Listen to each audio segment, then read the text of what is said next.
औज़ुबिल्लाहि मिनश्शैतानिर्रजीम बिस्मिल्लाहिर्रहमानिर्रहीम।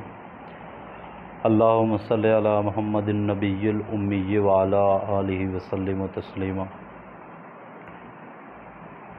नाज़रीन, आज हम जो टॉपिक के साथ हाज़िर हुए हैं वो भी टॉपिक बहुत अहमियत का हामिल है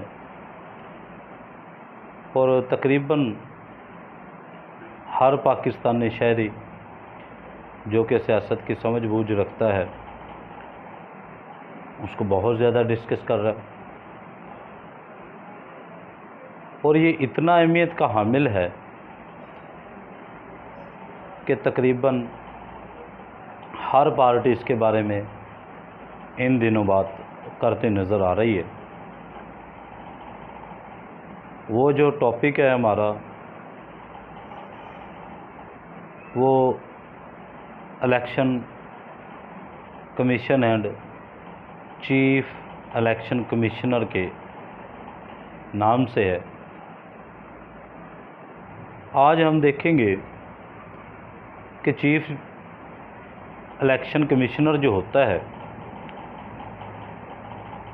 ये कब लगता है, इसकी क्वालिटीज़ क्या हैं, क्या जो चीज़ें ज़रूरी हैं इसको अपॉइंटमेंट करने के लिए, कौन बंदा जो है वो एलिजिबल है इस ओहदे के लिए, और जो इलेक्शन कमीशन है ये क्या होता है, डिफरेंस क्या है इलेक्शन कमिश्नर और इलेक्शन कमीशन में। ये जो फॉरेन फंडिंग केस का फ़ैसला आया है 8 साल बाद, इमरान खान के ख़िलाफ़ आया है या इमरान खान की हमायत में है, इससे दूसरी पार्टियों को कोई फ़ायदा होगा या नहीं होगा, ये सब चीज़ें जानने के लिए आप इस लेक्चर को देखेंगे एंड तक। इसमें जो हम बातें करेंगे वो आप सुनेंगे और इंशाअल्लाह एंड पर आप एक कंक्लूजन पर पहुंच जाएंगे। क्योंकि ये इतना बड़ा टॉपिक है, इसको कोई एक आध मिनट में तो मैं आपको एक्सप्लेन नहीं कर सकता। तो जितना ये अहम टॉपिक है या जितना इसके बारे में इन दिनों बहस हो रही है और सब चीज़ें जानने के लिए हम कॉन्स्टिट्यूशन ऑफ पाकिस्तान की तरफ रुख करेंगे। आपको पता है कि पाकिस्तान का जो कॉन्स्टिट्यूशन है इसी पर हमारे मुल्क का निज़ाम चल रहा है और इसी को फॉलो किया जाता है।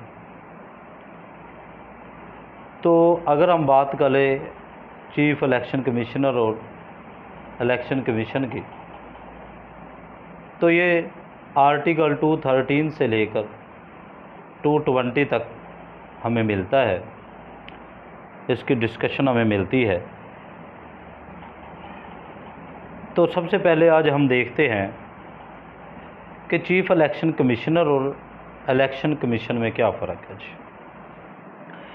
सबसे पहले तो हम आपको ये बता दें कि जो चीफ़ होता है, चीफ़ के लफ्ज़ी मानी अगर आप देखें तो ये सरदार या सरबराह को कहते हैं। Chief election commissioner.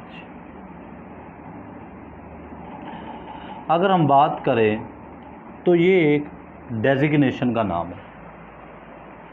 Chief election commissioner ये एक डेजिग्नेशन का नाम है। जो पूरे इलेक्शन कमीशन को चला रहा होता है, इसका चीफ होता है, वो इलेक्शन कमिश्नर होता है। और जो इलेक्शन कमीशन होता है, इलेक्शन कमीशन मीन्स 4 मेंबर्स ये और एक मेंबर इलेक्शन कमिश्नर, तो टोटल इसके मेंबर जो हैं वो 5 होते हैं।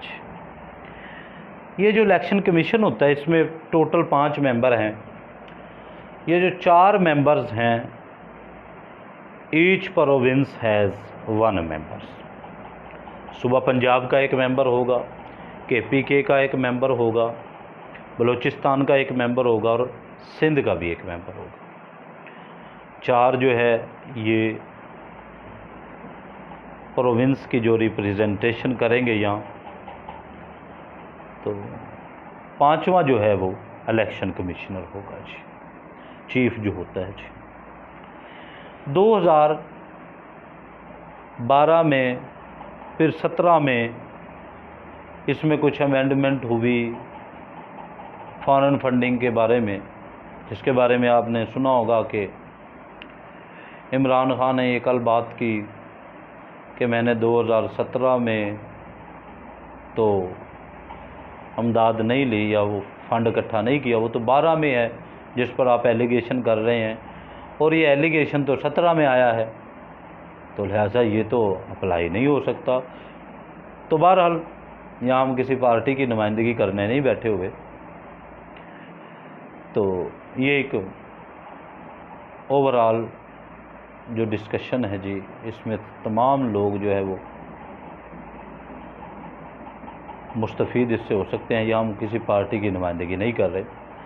तो 213 से ये स्टार्ट होता है चीफ इलेक्शन कमिश्नर को हम पहले देखते हैं। There shall be chief election commissioner, एक चीफ इलेक्शन कमिश्नर होगा जी।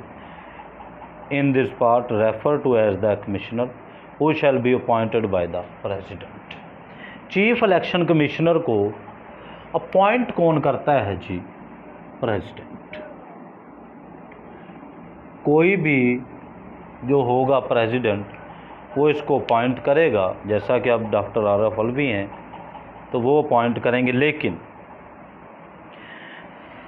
सब सेक्शन 2 क्या कहता है? No person shall be appointed commissioner, किसी भी ऐसे बंदे को कमिश्नर अप्लाई हम नहीं करेंगे अनलेस, यहाँ तक कि ही हैज़ बीन अ जज ऑफ द सुप्रीम कोर्ट, वो सुप्रीम कोर्ट का जज रहा हो।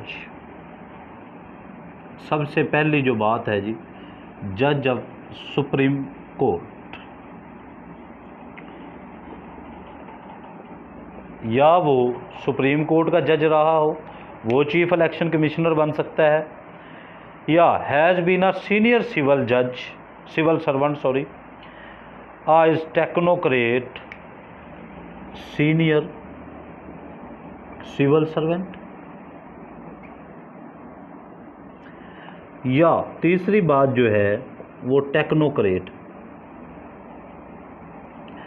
अच्छा, पहले तो हम बात ये देखें कि हम सीनियर सिविल सर्वेंट किसको कहते हैं जी, या टेक्नोक्रेट किसको कहते हैं? Not more than 68 years of age. चौथी बात ये भी है जी, not more than 68 years of age. पहली बात है जी, वो सुप्रीम कोर्ट का जज रहा हो, या वो सिविल सर्वेंट रहा हो लेकिन सीनियर सिविल सर्वेंट हो। ये हम आगे चलकर बात करते हैं कि वो सिविल सर्वेंट सीनियर कैसे हो गए। तीसरी चीज़ है जी, या वो टेक्नोक्रेट हो। चौथी चीज़, not more than 68 years of age, 68 साल से ज़्यादा उसकी एज ना हो जी। अब हम आगे एक्सप्लेनेशन 1 पर देखते हैं कि सीनियर सिविल सर्वेंट से मुराद क्या है जी। Senior civil servant means a civil servant who has serve at least 20 years, 20 साल उसने सर्विस की हो जी अंडर फेडरल वफाकी या प्रोविंशियल गवर्नमेंट में, and has retired in basic पे स्केल यानी कि BPS 22 अबव। पहली तो बात है जी 20 साल ये वफाक पर या प्रोविंशियल लेवल पर सर्वेंट रहा हो, और ये जब रिटायर्ड हुआ हो तो इसका BPS जो है वो कम अज़ कम 22 का हो जी। 22 में बेसिक पे स्केल पर ये रिटायर्ड हुआ हो या इससे अबव। अगर इससे कम होगा तो वो जो है चीफ इलेक्शन कमिश्नर नहीं बन सकता।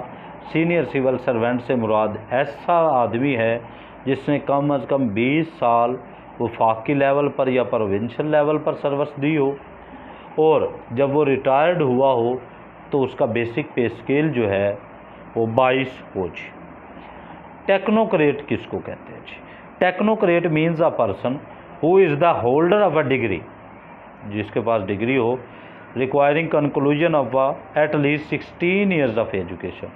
कम अज़ कम एट लीस्ट यहाँ लिखा हुआ है जी, at least 16 years of education इसके पास हो जी, 16 साल तालीम इसके पास हो जी, by the higher education and at least 20 years of experience, और 20 साल का इसके पास तजर्बा भी हो।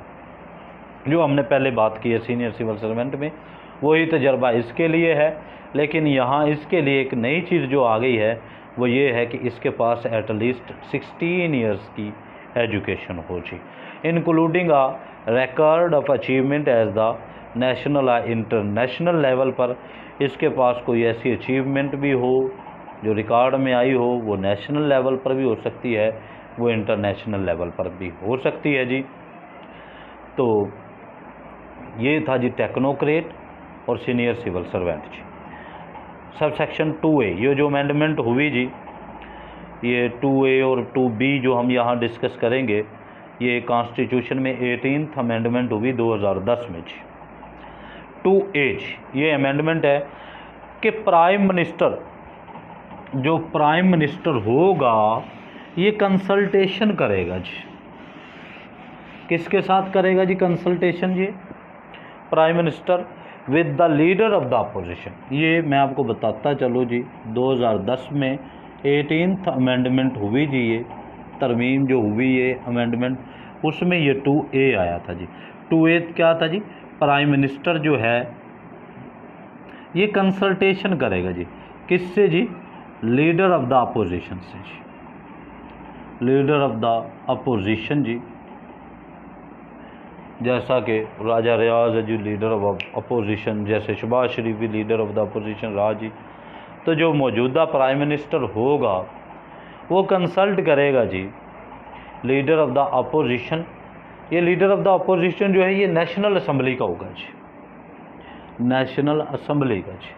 लीडर ऑफ द अपोजिशन से ये कंसल्ट करेगा, फॉरवर्ड 3 नेम्स, ये 3 नेम्स जो है ये भेजेंगे जी appointment for the commissioner.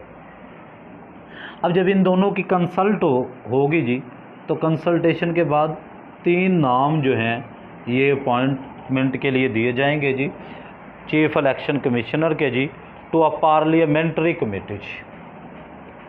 Parliamentary committee को ये भेज दिए जाएंगे। अब ये पार्लियामेंट्री कमेटी क्या है, इस पर इंशाल्लाह आगे हम बात करेंगे, लेकिन ये बता दूं मैं आपको, इस कमेटी के 12 मेंबर होते हैं जी। 8 जो है वो नेशनल असम्बली से लिए जाते हैं, 4 जो है वो सेनेट से लिए जाते हैं जी। ये हम इंशाल्लाह आगे चलकर बहस करेंगे जी।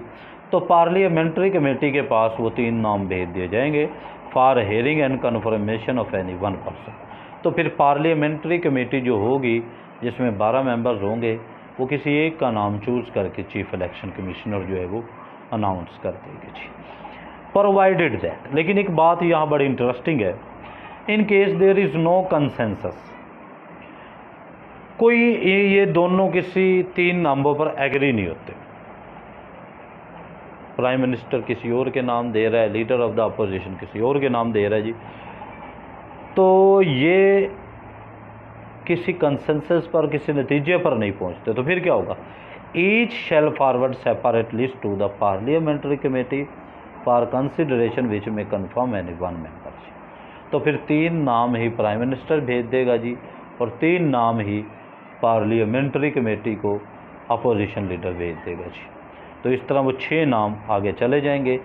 2B 2B मैं आपको ऑलरेडी बता चुका हूँ कि ये 2010 में अमेंडमेंट हुई थी। 2A में ये बताया गया कि प्राइम मिनिस्टर और लीडर ऑफ द अपोजिशन जो है ये 3 नाम भेज देगा। अगर इनका कंसेंसस नहीं होता तो फिर सेपरेट लिस्ट जो है विच कंसिस्ट ऑफ 3 मेंबर्स,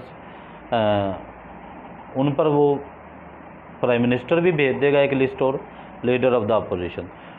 तो पार्लियामेंट्री कमेटी डिस्कस की गई है जी 2B में जी, जो हमने अभी देखा जी कि पार्लियामेंट्री जो कमेटी है जी वो क्या है जी, कॉन्स्टिट्यूट बाय द स्पीकर। ये स्पीकर बनाएगा पार्लियामेंट को जी। पहले तो आप ये बात दे दें कि स्पीकर जो है इस पार्लियामेंट कमेटी को तश्कील देगा जी। पार्लियामेंट्री जो कमेटी होगी constituted by the speaker shall comprise 50% members from the treasury bench से लिए जाएंगे। ट्रेजरी बेंच से 50% होंगे जी।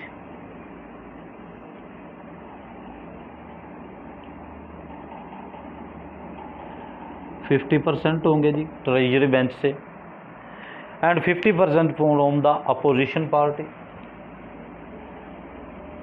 अपोजिशन पार्टी से 50% होंगे जी। ये हुकूमती बेंच से होंगे और ये अपोजिशन से जी, मुखालिफ पार्टी जो होगी। Based on their strength in Majlis Shura to be nominated by the respective parliamentary leaders. तो इसके 12 बंदे होंगे जी। 50% ट्रेजरी बेंच से होंगे, 50 जो है वो होंगे जी अपोजिशन से। प्रोवाइडेड दैट, लेकिन शर्त क्या जी, total strength of the parliamentary committee shall be 12 member जी। टोटल जो है वो इसके 12 मेंबर होंगे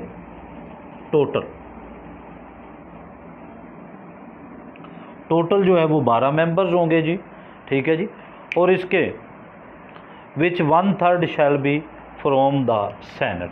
तो 1/3 जो है वो सेनेट से लिए जाएंगे जी। तो अगर हम इसको मैथमेटिकली अरेंज करें तो सेनेट से मेंबर बनेंगे जी 4 मेंबर सेनेट से और बाकी 8 जो है वो नेशनल असम्बली से। प्रोवाइडेड दैट, मज़ीद ये बात है कि when the national assembly is dissolve, अगर वहाँ तब असम्बली नहीं है, डिसॉल्व हो गई है, ख़त्म हो गई है, ये उसका टेन्योर ख़त्म हो गया है, and a vacancy occurs in the office of the chief election commissioner, और वैकेंसी भी आ गई है, चीफ इलेक्शन कमिश्नर का जो टेन्योर है वो पूरा हो गया है, तो the total membership the parliament committee shell consist of the members from the senate only. तो जो अब 12 के 12 मेंबर होंगे ये सेनेट से ले लिए जाएंगे, and the foregoing provision of this clause shall mutatis mutandis apply. तो वो तरकीब के लिहाज से उस वक्त ये अप्लाई हो जाएंगे। तो फिर ये 12 के 12 मेंबर जो हैं वो सेनेट से ले लिए जाएंगे, क्योंकि नेशनल असम्बली जो है वो तो उस वक्त डिसॉल्व हो चुकी होगी जी। सब सेक्शन 3 जी, the commissioner shall have such power and function as are conferred on him by the constitution and law. तो चीफ इलेक्शन कमिश्नर जो होगा ये वो पावर को इंजॉय करेगा जो इलेक्शन कमिश्नर को कॉन्स्टिट्यूशन या लॉ प्रोवाइड करता है जी। ओथ ऑफ ऑफिस जी, आर्टिकल 214 में लिखा है कि before entering upon office the commissioner shall make before the chief justice of Pakistan oath in the form set out in the 3rd schedule. 5 किस्म के स्केड्यूल जो है कॉन्स्टिट्यूशन में दिए गए हैं जी।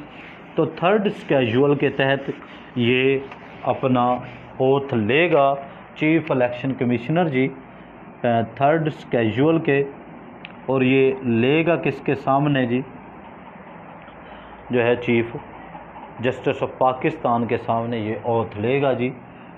ओथ जो लेगा जी वो चीफ जस्टिस होगा जी, चीफ जस्टिस ऑफ पाकिस्तान के सामने ये ओथ लेगा। इसको अपॉइंट करेगा जी प्रेसिडेंट, लेकिन आप पढ़ चुके हैं पहले, on behalf of the prime minister जी। ठीक है जी। तो अब हम आगे चलते हैं, देखते हैं जी कि 215 में इसकी टर्म के बारे में क्या कहा गया जी। Term of office of commissioner and member जी। The commissioner and a member जी, जो मेंबर हैं जी इसके, subject to this article hold office for a term of 5 years from the day of the entrance upon his office. जिस दिन ये अपने ओहदे का हलफ लेकर अपने ऑफिस में बैठ गए, काम करना स्टार्ट कर दिया, उस दिन से लेकर अगले 5 साल तक जो है ये इनका टेन्योर रहेगा। प्रोवाइडेड दैट, शर्त ये है कि 2 of the members shall retire of the expiration of first 2.5 years and 2 shall retire after the expiration of the next 2.5 year। मतलब कि देखिए 5 साल के लिए ये मुंतखब होते हैं। तो जो आधे हैं ये 1 यानी कि अगर इसको आप करें तो 2 साल और 6 माह बनते हैं जी, यानी कि 30 माह के लिए जी। 30 माह में जो पहले जो है वो रिटायर्ड हो जाएंगे, फिर अगले जो है वो 30 माह दूसरे रिटायर्ड हो जाएंगे, इसी तरह फिर चलता रहेगा। यानी कि हर मेंबर 5 साल अपने पूरे करेगा, 2.5 साल के बाद दूसरे 2 मेंबर जो है वो मुंतखब कर लिए जाते हैं जी। तो इस तरह जो है वो इनका टर्नओवर चलेगा जी। प्रोवाइडेड आल्सो, मज़ीद ये भी कहा गया है, term of office of a member appointed to fill a casual vacancy shall be the unexpired term of office of the member whose vacancy shall be filled. अब यहाँ एक बात बड़ी मज़ेदार है, वो ये है कि अगर एक बंदा अपॉइंट कर लिया गया, चीफ इलेक्शन कमिश्नर या दूसरा कोई भी बंदा अपॉइंट कर लिया गया मेंबर्स में, तो अब उसको 2 साल हुए हैं, तो वो फौत हो गया या वो किसी वजह से अपना ओहदा जो है उसको जारी ना रख सका और वो रिटायर्ड हो गया भी, ब्रीफली अगर हम कहें तो वैकेंसी खाली होगी 2 साल के बाद। तो अब जो नेक्स्ट बंदा रखा जाएगा वो 5 साल के लिए नहीं रखा जाएगा, वो 3 साल के लिए रखा जाएगा, क्योंकि यहाँ वैकेंसी की उम्र होती है ना कि मेंबर की जी। तो फिर वो अगले 3 साल के लिए रखा जाएगा। अगर इसी तरह किसी ने 3 साल कर लिए तो फिर 2 साल के लिए रखा जाएगा, एट्सेट्रा जी। The commissioner shall not be removed from office, commissioner को ऑफिस से निकाला नहीं जाएगा except in the manner prescribed in article 209। 209 में जो रिमूवल का तरीक़ाकार दिया गया है उससे removal from office of a जज, जैसे जज को रिमूव किया जाता है। Application of the article for the purpose of this clause any reference in that article to a जज shall be constructed reference commissioner जी। तो इसके ख़िलाफ़ रेफरेंस आएगा, फिर जो आर्टिकल 209 की जो कार्रवाई है उसको अप्लाई करते हुए इसको जो है वो निकाला जाएगा जी। थर्ड जी, यानी कि sub section third, the commissioner may by writing under his hand address to the president resign his office. अगर वो कहता है कि मैंने रिज़ाइन देना है तो फिर ये अपना रिज़ाइन जो है वो पेश करेगा जी प्रेसिडेंट ऑफ पाकिस्तान, सदर पाकिस्तान को ये बाय रिटर्न देगा जी। ज़ुबानी कलामी रेजिग्नेशन नहीं होगा, तहरीरी तौर पर ये लिख कर देगा जी कि मैं रिज़ाइन करना चाहता हूँ जी। नंबर 4 जी, sub section, vacancy in the office of the commissioner और member shall be filled with 45 days. फिर अगले 45 दिनों के अंदर अंदर वो वैकेंसी जो है उसको फिल किया जाएगा। 45 दिन के अंदर अंदर अगर कोई रिज़ाइन कर देता है या कोई फौत हो जाता है तो 45 दिन के अंदर अंदर उसको जो है वैकेंसी जो है फिल की जाएगी। Commissioner not to hold office of profit, article 216 क्या कहता है जी कि the commissioner shall not hold any other office of profit in the service of Pakistan. वो कमिश्नर भी है, चीफ इलेक्शन कमिश्नर, फिर वो कोई और ओहदा भी रख रहा है जहाँ से वो प्रॉफिट गेन कर रहा हो, तो ये नहीं होगा। वो सिर्फ उस एक वक्त में एक ही जॉब करेगा, वो कोई और प्रॉफिटेबल जो है डेजिग्नेशन अपने पास नहीं रख सकेगा। बी जी, occupy any other position carrying the right of remuneration for the rendering of service, या कोई भी ऐसी पोजीशन उसके पास नहीं होगी जिससे उसको रिम्यूनरेशन आता हो, जिससे उसको पैसे मिलते हों जी। A person who has held office as a commissioner shall not hold any office of profit the service of Pakistan before the expiration of 2 years after he has ceased to hold office.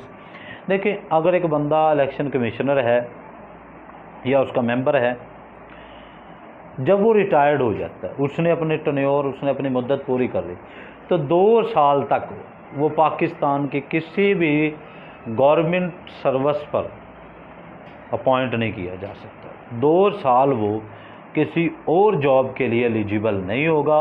2 साल का वो tenure पूरा करेगा, after that वो कहीं और जो है उसको इलेक्ट किया जाएगा, सेलेक्ट किया जाएगा, उससे पहले नहीं जी। Acting commissioner at any time when the office of commissioner is vacant, जब ऑफिस जो है उसका खाली हो गया, वो बाय रेजिग्नेशन हो गया या बाय डेथ हो गया जी। द कमिश्नर इज एब्सेंट मौजूद नहीं है या unable to perform the function, वो अपने फंक्शन को इन्फॉर्म नहीं कर सकता बाय बीमारी की वजह से या कोई और रीज़न है, due to any other cause, the most senior member in age of the members of the commission shall act as a commissioner. तो फिर जो सबसे ज़्यादा एज्ड होगा उसको जो है वो मेंबर जो है वो बना दिया, जो मेंबर होगा उसको चीफ इलेक्शन कमिश्नर बना दिया जाएगा, जिसकी सबसे ज़्यादा उम्र होगी। इलेक्शन कमीशन जी, sub section a for the purpose of election to both houses of Majlis Shura. Majlis Shura का जो इलेक्शन होगा पार्लियामेंट में हो, वो प्रोविंशियल असम्बलीज़ में हो और सेनेट में हो जी। Provincial assembly and for election to other office, public office जो होंगे स्पेसिफाइड बाय लॉ, जो लॉ ने स्पेसिफाई किया है, उनमें जो भी इलेक्शन होंगे permanent election commission shall be constituted in accordance with this article. तो इलेक्शन कमिश्नर ही वहाँ इलेक्शन करवाएगा जी। इलेक्शन कमीशन शैल के कंसिस्ट ऑफ, जो कमीशन होगा इसमें चेयरमैन ऑफ द कमीशन होगा, जो मैं ऑलरेडी बता चुका हूँ कि चेयरमैन होगा जी, 4 मेंबर्स होंगे और हर मेंबर जो है एक प्रोविंस से होगा जी। क्या होगा, वो या तो जज रहा हो, या वो सीनियर सिविल सर्वेंट रहा हो सूबे का, या वो टेक्नोक्रेट हो जी। तो मोर देन 65 ईयर्स, उससे 65 साल से उम्र ज़्यादा ना हो उसकी जी, मेंबर के लिए जी, तो उसको जो है वो रख लिया जाएगा। सीनियर सिविल सर्वेंट, टेक्नोक्रेट की हम ऑलरेडी डिस्कस कर रहे हैं। It shall be the duty of the election commission to recognise and conduct the election. इसकी जो सबसे फर्स्ट एंड फोरमोस्ट ड्यूटी होगी, इसने इलेक्शन जो है वो हेल्ड करवाना है जी। मेक सच अरेंजमेंट, और उसने अरेंजमेंट करने हैं नेसेसरी जो होंगे इलेक्शन के लिए, ताकि जो इलेक्शन है वो ऑनेस्टली जो हो, वो फेयरली हो, in accordance with and that corrupt practices are guarded against, उनके ख़िलाफ़ जो है वो काम कर सकें। साफ एंड शफाफ इलेक्शन जो है वो इसकी ज़िम्मेदारी है जी। ड्यूटीज़ इसकी क्या होंगी कमीशन की जी? The commission shall be charge with the duty prepare election rules, इंतखाबी फहरिस्तें ये बनाएगा जी, इलेक्शन रूल्स ये बनाता है जी। Election to the national assembly के लिए भी, प्रोविंशियल असम्बली के लिए, लोकल गवर्नमेंट के लिए, such roll periodically to keep them up to date, और जो वो भी इंतखाबी फहरिस्तें होंगी उनको अपडेट करना इसकी ज़िम्मेदारी है। बी जी, ऑर्गेनाइजिंग एंड कंडक्टिंग इलेक्शन, ये ऑर्गेनाइज भी करेगा, ये कंडक्ट भी करेगा इलेक्शन सेनेट के, और जो वैकेंसी होंगी जो है हाउस में या प्रोविंशियल असम्बली में, उनके लिए भी ये इलेक्शन जो है वो कंडक्ट करेगा। अपॉइंटिंग इलेक्शन ट्राइब्यूनल्स, इलेक्शन के मतलब जो कोई मामलात होते हैं फिर वो इलेक्शन ट्राइब्यूनल सुनता है, तो वो ट्राइब्यूनल्स जो हैं वो भी ये अपॉइंट करेगा। डी जी, the holding of general election national assembly, provincial assembly और लोकल गवर्नमेंट के जो उनको होल्ड करेगा। E such other function as may be specified by any act, Majlis Shura, अगर मजलिस शुरा कोई एक्ट उसके ज़िम्मे लगाती है तो वो करेगा जी। प्रोवाइडेड दैट, शर्त यह है कि such time as the member of the commission are first appointed in accordance with the provision of paragraph B pursuant to the constitution. तो जब ये एंटर हो जाएगा तो इसको चार्ज मिल जाएगा, तो 5 साल के लिए रहेगा जी। एग्जेक्टिव अथॉरिटी जी, आर्टिकल 220 जी, के तमाम जो हुकूमती अदारे हैं तो असिस्ट करेंगे कमीशन को। It shall be the duty, ये लाजमी तौर पर ड्यूटी होगी, all executive authority in the federal, वो फेडरल लेवल पर हो, वफाकी लेवल पर हो, या वो सूबाई लेवल पर हो, ये कमिश्नर को असिस्ट करेगी in the election commission in the discharge of his और देयर फंक्शन। वो अपने तमाम जो फंक्शन या फ़राइज़ पूरे करने के लिए ये जो जितने भी एग्जेक्टिव या अथॉरिटीज़ हैं ये उसकी हेल्प आउट करेंगे उसको। Officers and staff until Majlis से शुरा पार यानी कि parliament by law other provide election commissioner may with the approval of the president, सदर की इजाज़त के साथ मेक रूल्स, ये कोई रूल्स बनाएगा providing for the appointment commissioner के ऑफिसर के employed in connection with the function of the election commission and for their terms and connection of employment. जो इसने अपना निज़ाम चलाना है, ऑफिस का निज़ाम चलाना है, चीफ इलेक्शन कमीशन को चलाना है, इलेक्शन कमिश्नर जो है इस पर जो है वो रूल्स बनाएगा सदर की इजाज़त के साथ। तो ये सेक्शन 213 से लेकर 221 तक जो है मौजूद है। अब जो बात हम कर रहे थे फॉरेन फंडिंग के लिए, तो देखें जब जो रूल बनाए जाते हैं तो उसमें कुछ ममनूआ फंडिंग होती हैं कि ये आप नहीं ले सकते। तो इमरान खान को शो काज नोटिस दे दिया गया है कि 25,000 गालबन कुछ डॉलर हैं जी, जिन पर इलेक्शन कमीशन को एतराज़ात हैं, तो उनके एतराज़ात जो हैं वो उन पर जमा करवाएगा। इमरान खान अपना जवाब जमा करवाएगा कि वो पैसे कहाँ से आए हैं। कोई जॉइंट खाता है, किसी इंडियन लड़की ने शादी की थी पाकिस्तानी के साथ, तो उन्होंने कुछ 26,000 और कितने डॉलर भेजे हुए हैं, उनके मामलात हैं, कोई और मामलात हैं। तो जो इलेक्शन कमिश्नर के बारे में कुछ लोग ये कह रहे हैं कि इसने इम्पार्शल होकर जो है वो काम किया, गैर जानबदार नहीं रहा। ये पीटीआई वाले इसको ब्लेम कर रहे हैं कि इसने अपने ओहदे का गलत इस्तेमाल किया है, जबकि दूसरी पार्टी वाले इसको खुशाइन एक्ट करार दे रहे हैं, खुशाइन स्टेप है। लेकिन क्या ये सिर्फ पीटीआई के सर पर ही तलवार लटक रही है या दूसरी पार्टीज़ भी इसमें से मुश्किलात का शिकार होंगी? जैसा कि 1996 की वीडियो आ गई है जिसमें बेनज़ीर इकरार कर रही है कि हमें फ़ॉरेन फंडिंग हुई है, जिसमें मौलाना फजलुर रहमान की भी कुछ बातें हैं। तो बहरहाल ये सब जो है वो सामने आ जाएंगी और इमरान खान को शोकाज़ मिल गया है। अगर वो उसका हतमी और फाइनल जो है और जो ऐसा जवाब जो इलेक्शन कमिश्नर को मुतमईन कर सके वो ना दे सका, तो इस पर कुछ पाबंदियाँ लगने के भी चांसेस हैं। इसकी जो फॉरेन फंडिंग है उसको ज़ब्त भी किया जा सकता है। लेकिन अक्सरियती राय यही है कि इमरान खान जो है वो एक ईमानदार आदमी है, उसने जो है ये काम नहीं किया। जो फ़ंड रेजिंग हुई है या जो फ़ंड आए हैं वो पाकिस्तानी शहरियों ने दिए हैं और इसमें इलेक्शन कमिश्नर ने जो गैर जानबदाराना होकर काम नहीं किया, बल्कि इसका टिल्ट रहा है दूसरी पार्टियों की तरफ। तो उम्मीद तो यही की जा रही है कि इमरान खान जो है इसमें से सुरखरू होगा। बाकी जो है अगर उसने जुर्म किया है तो तब भी गवर्नमेंट जो है वो सामने ले आएगी, अगर उसने नहीं किया तो तब भी सबके सामने आ जाएगा। तो बहरहाल ये कुछ सिस्टम था जो हमने इलेक्शन कमिश्नर के बारे में डिस्कस करना था। इलेक्शन कमीशन के बारे में बहुत बातें हो रही हैं, तो हमने ज़रूरी समझा कि जो पाकिस्तान की आवाम है इसको कम अज़ कम इसके बारे में पता होना चाहिए, और ये एक हकीर सी कोशिश की है। अल्लाह ताला हमारी इस कोशिश को कबूल फरमाए, और अगर इसमें कोई गलती हो गई है तो आप कमेंट बॉक्स में मुझे बता देंगे। अल्लाह ताला हम सब को एक दूसरे के लिए आसानियाँ बांटने वाला बनाए। अल्लाह हम सब का हामी व नासिर हो। अल्लाह हाफ़िज़।